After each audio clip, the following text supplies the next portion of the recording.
미라클 모닝. 이 시간은 고린도전서 9장 24절부터 27절 말씀을 통해서 명확한 꿈 리스트를 기록하라 라는 제목으로 말씀을 전하겠습니다. 사람이 불안한 이유가 있습니다. 그것은 확실한 것이 보이지 않기 때문입니다. 불안의 뒤를 추적하면 불확실함이 있습니다. 불확실하기 때문에 불안한 것이고 두려운 것입니다. 지금 내가 어떤 고통과 고난을 당하고 있다고 합시다. 고통과 고난 때문에 불안해합니다. 그 고통과 고난이 나를 어떻게 만들지를 모르기 때문입니다. 불확실하기 때문입니다. 만약에 그 고통과 고난의 끝에 명확한 보상과 열매가 분명히 보인다면 고통이 있어도 고난이 있어도 불안하지는 않을 것입니다. 요한복음 10장 10절에서는 도둑이 오는 것은 다만 도둑질하고 죽이고 멸망시키려 함이거니와 내가 온 것은 양들이 생명을 얻게 하고 또 생명을 더욱 풍성히 얻게 하려 함이라 라고 말씀을 하셨습니다. 우리 하나님은 구원의 생명을 주실 뿐만 아니라 풍성한 생활로 살아가기를 원하십니다. 그런데 구원을 받았다고 하면서 어떤 사람은 풍성하게 살아가지만 어떤 사람은 그렇지 못함을 볼 수 있습니다. 우리가 풍성하게 되는 것도 영적으로만 치우쳐서 생각하는 것은 바람직하지 않습니다. 일반적인 원리와 법칙을 따라가고 영적인 법칙을 따라가는 균형을 이루는 삶이 되어야 합니다. 우리 삶을 아름답게 가꾸고 풍성하게 가꾸려면 도구를 잘 써야 합니다. 내 삶을 이루는 도구를 도박이나 오락이나 게임이라는 도구를 쓴다면 그것은 거의 자신의 삶을 무너지게 만드는 결과를 가져올 것입니다. 그러나 좋은 도구는 삶을 풍성하게 만듭니다. 이재덕 작가가 쓴 어쩌다 도구라는 책에 보면 그 작가는 대학교 때 학점이 1.4점일 때가 있었고 보험회사 다닐 때 월급이 28만 원일 때도 있었고 32년간 읽은 책이 3권뿐이었다고 합니다.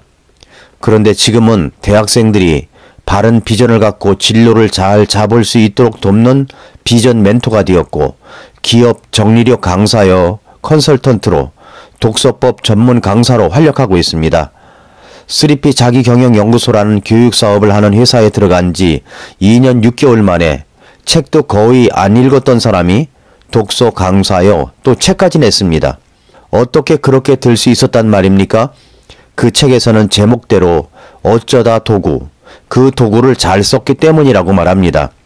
그래서 나에게 설 땅과 충분히 긴 지렛대를 주면 지구도 움직여 보겠다고 한 아르키메데스의 말을 인용할 정도입니다. 그렇게 자기 인생을 바꾸게 도와준 도구가 4개가 있는데 첫째가 본계적 독서, 둘째가 정리력, 셋째가 3P 바인더, 넷째가 독서 포럼 나비 모임이라고 말을 합니다.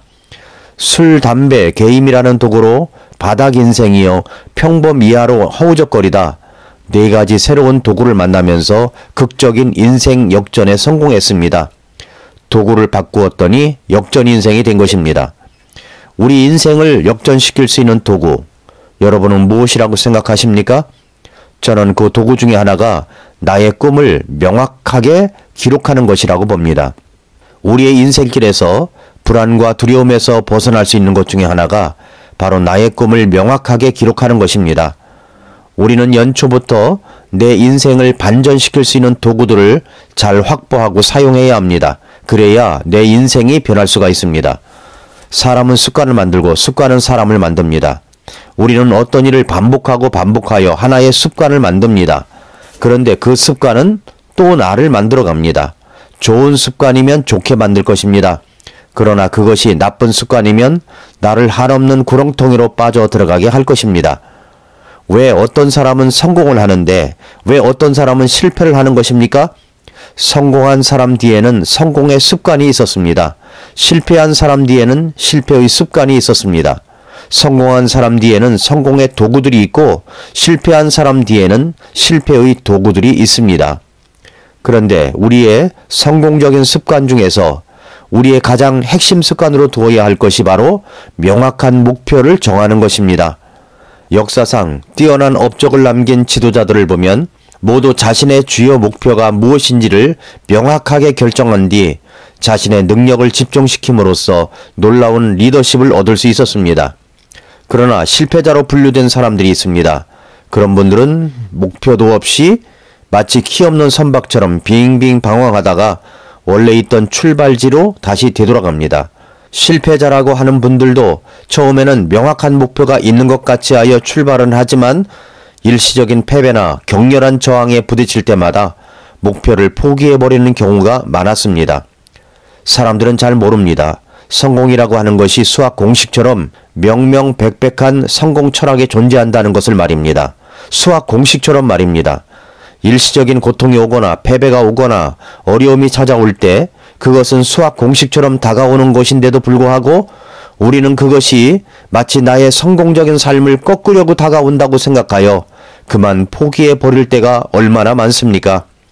100명 중에 98명이 평생 동안 단 한 번도 명확한 목표의 중요성을 깨닫지 못하고 죽는다는 것입니다. 100명 중 98명. 그러면 어쩌면 우리들 대부분이 명확한 목표의 중요성을 깨닫지 못하고 죽을 수 있다는 것입니다. 그렇다면 여러분은 이 명확한 목표가 있습니까? 명확한 꿈 리스트가 있습니까? 저희 교회 성도님들이 지난 1월 1일 모여서 신년 세미나를 하면서 오전 시간에 평생 꿈 리스트를 찾는 법을 배우며 기록을 하였는데 그 정월 초하룻날 1월 1일에 모여서 꿈 리스트를 작성한 사람과 그렇지 않은 사람과 어떤 차이가 일어날 것인가를 추적 조사하고 싶은 마음입니다. 저는 꿈 리스트를 적은 사람들의 삶은 단연코 역전 인생의 도구를 활용한 것이기 때문에 분명하게 변한다고 믿습니다. 꿈 리스트를 적으라고 하면 보통 20가지를 넘지 못하고 멈춥니다. 막연하거든요. 어떻게 적어야 할지도 잘 모릅니다. 내게 어떤 꿈이 있는지 동기부여가 되어 있지 않기 때문입니다. 그래서 신년 세미나 오전 시간에 우리는 그 꿈을 어떻게 찾을 수 있는지 돕는 질문을 계속하면서 하나씩 기록해 가기 시작했습니다. 그리고 나서 꿈 목록을 적었더니 이게 웬일입니까? 최고로 많이 적은 사람이 90개 가까이 기록하였고 어린이들 가운데서도 80개, 90개를 적은 아이들이 몇 명이 있었습니다.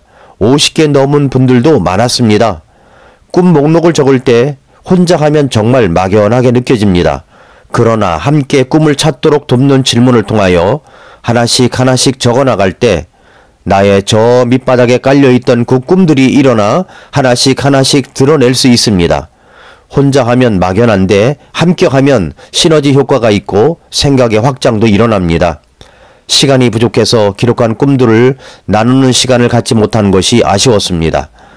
우리는 그 꿈을 기록한 리스트를 가지고 1월 1일 아침 기도하는 시간을 가졌습니다.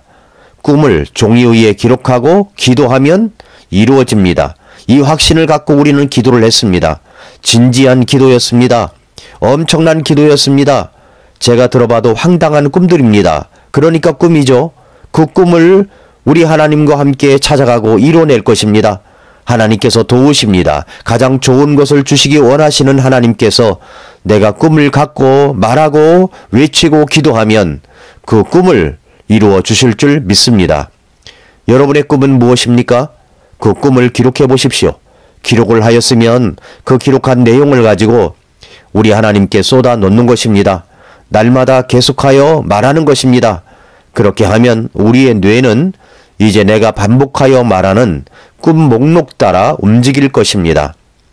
오늘 본문은 명확한 목표, 명확한 꿈을 가지고 있어야 함을 말씀합니다. 오늘 말씀 고린도전서 9장 24절부터 27절을 보시면 경주할 때 달리는 자들이 다 달릴지라도 한 사람이 상을 받는 줄을 너희가 알지 못하느냐? 너희도 상을 받도록 이와 같이 달리라.